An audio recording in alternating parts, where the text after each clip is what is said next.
আচ্ছা কি বলতে গেল? ও হ্যাঁ, মেজো বৌমা কেমন আছে? অপারেশন হয়েছে? হ্যাঁ, সে কেমন আছে এখন? হ্যাঁ,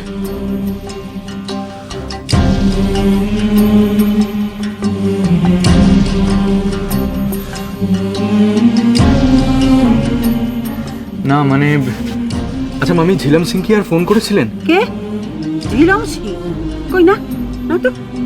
তার কি এখানে আসার কথা ছিল? হ্যাঁ, দে দেখি, আমাকে দে। কই কি বলছো? হ্যাঁ মমতা, ঝিলম সিং কি যোগাযোগ করেছিল? আরে কি বলছো তুমি? কি শুনছো? বলছে তো সে আসেনি এখানে। হ্যাঁ, তার কি এখানে আসার কথা ছিল? হ্যাঁ, কি বলছো? আমি তো ভাবছি সে তোমাদের ওখানে গেছে। আমাদের এখানে তো আসেনি। আর আমরা যে এখানে আছি সে জানবে কি করে? তো সেটা তাকে জিজ্ঞেস করো, তাকে ফোন করো। হ্যাঁ, এটা তো ভালো কথা না। সে ওখানে যোগাযোগ করবে বলে, আসবে বলে সে আসেনি। হ্যাঁ, হ্যাঁ হ্যাঁ, তুমি এ নিয়ে আর চিন্তা করো না, করছি। কি বলছো কি জজ সাহেব? চিন্তা করবো না বলে চিন্তায় ভাবনা আমার হাত পা পেটে শুয়ে দিয়ে যাচ্ছে। আর তুমি বলছো চিন্তা করবো ঠাম্মা, না? ঠাম্মা, তুমি আমি একটু দাও না, আমি একটু কথা বলবো। ঠিক আছে ঠিক আছে, আমরা দেখছি কি করে যোগাযোগ করা যায়। তুমি ফোনটা রাখো তো। হ্যাঁ, আচ্ছা আচ্ছা, শোনো শোনো, লাইনটা ছেড়ো না। দাদুভাই বলছে একটু কথা বলবে। আনা ওর সঙ্গে কথা বলো। হ্যালো, হ্যালো দাদু। দাদু, মা কেমন আছে দাদু? হ্যাঁ, মা ভালো আছে দাদু ভাই, তুমি আর এই নিয়ে চিন্তা করো না, কেমন? দাদু, তুমি একটু বাবাকে দেবে দাদু? আমি বাবার সাথে একটু কথা বলতে চাই দাদু, প্লিজ। এই মনীষ, দাদু ভাই তোমার সঙ্গে কথা বলতে চাইছে, নাও কথা বলো। না বাবা, আমি আর এইভাবে কথা বলতে পারবো না, আপনি কিছু একটা বলে দিন ওকে। আরে নাও, ধরো, মানে বাচ্চা ছেলে, ওকে একটু বোঝাও, একটু নিশ্চিন্ত করো। হ্যাঁ বাবা, বল। হ্যালো বাবা। বাবা, আমি জানি তুমি আমি মিথ্যা কথা বলবে না বাবা।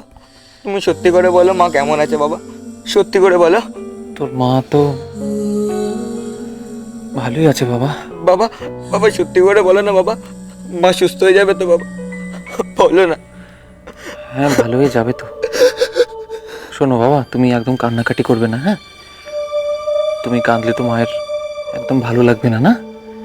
ভাবিস না, দেখ না তোর মা ভালো আছে, ভালো হয়ে যাবে তো, হ্যাঁ?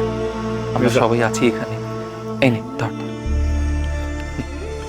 হ্যালো, হ্যাঁ বিল্টু, শোন, যদি ওই ঝিলাম সিং আবার ফোন করেন না, তুই আমাদের কিন্তু সঙ্গে সঙ্গে জানাবি, ঠিক আছে? ঠিক আছে, কিন্তু দীপু কাকা, তোমার কিন্তু মাকে ফিরিয়ে আনতেই হবে দীপু কাকা। হ্যাঁ রে, আনবো তো। তুই এত ভাবছিস কেন? তুই একদম চিন্তা করিস না, ঠিক আছে? আমরা মাকে নিয়েই ফিরবো। এখন রাখি।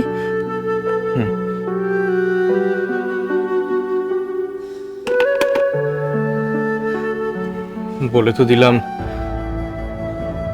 মেজবদিকে নিয়ে ফিরবো। কি অবস্থা যে নিয়ে ফিরতে পারবো বুঝতে পারছি না। মাকে সুস্থ অবস্থাতেই নিয়ে যাবে তোমরা। ভাই কষ্ট পাচ্ছে, কাঁদছে, মা ওখানে কষ্ট পাচ্ছে, শুয়ে আছে, বাবা কাঁদছে। আমি থাকতে আমার কাজের সময় এভাবে কষ্ট পাবে? হতে পারে না, এটা কিছুতেই হতে পারে না, কিছুতেই না। একটা বড় ভুল হয়ে গেল মনীষ। এই ঝিলম সিং এর ফোন নাম্বার, ঠিকানা কিছুই তো নিলাম না। এখন ও যদি আমাদের সঙ্গে যোগাযোগ না করে, তাহলে আমরা কি করে ওর সঙ্গে যোগাযোগ করব?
যে বলেছি আমি তোমার সামনে আর কোনো দিন আসবো না।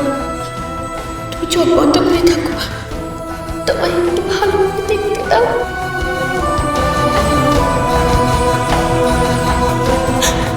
কতদিন এত সামনে থেকে তোমায় দেখে নিয়ে আমি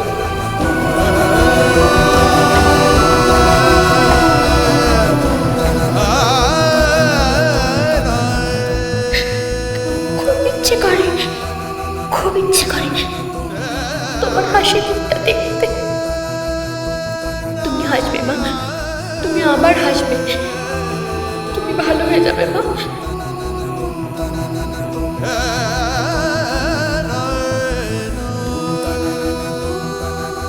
তোমাকে আমি ভালো করেই বাড়িতে ফেরাবো, না হলে যে সবাই খুব কষ্ট পাবে।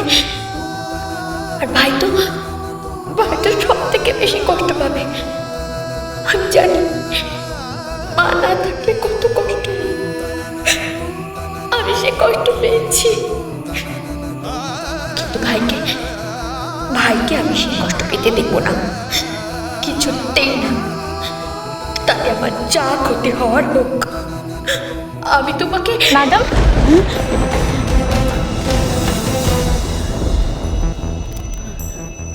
বলছি, এই পেশেন্টের আজকে অপারেশন হওয়ার কথা না? হ্যাঁ ম্যাডাম, কিন্তু ওনারা তো এখনো পুরো টাকা জমা দেননি, তাই জন্য। ঠিক আছে, আমি দেখছি।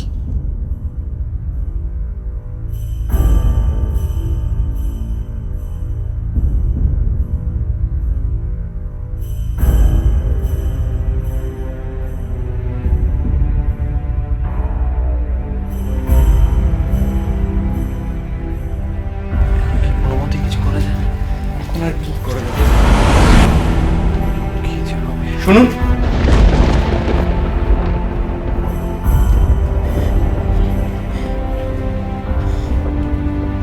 আপনি কি এই নার্সিং হোমের মানে মালিক পক্ষের কেউ? যদি তাই হয় তাহলে আপনার কাছে একটা রিকোয়েস্ট আছে আমার। দেখুন, আমার স্ত্রী এখানে অ্যাডমিটেড, ওনার ইমিডিয়েট অপারেশনের দরকার। আপনি প্লিজ একটু বন্দোবস্ত করে দেবেন? আমি আপনার কাছে হাত জোড় করছি। মিস দা প্লিজ, আগে জানি উনি নার্সিং হোমে কেউ কিনা। না মানে আমার খুব নিকট একজন আত্মীয় এই নার্সিংহোমে অ্যাডমিট রয়েছেন। আমি তাকেই দেখতে এসেছিলাম। শুনেছিলাম উনি এমার্জেন্সিতে রয়েছেন। সরি।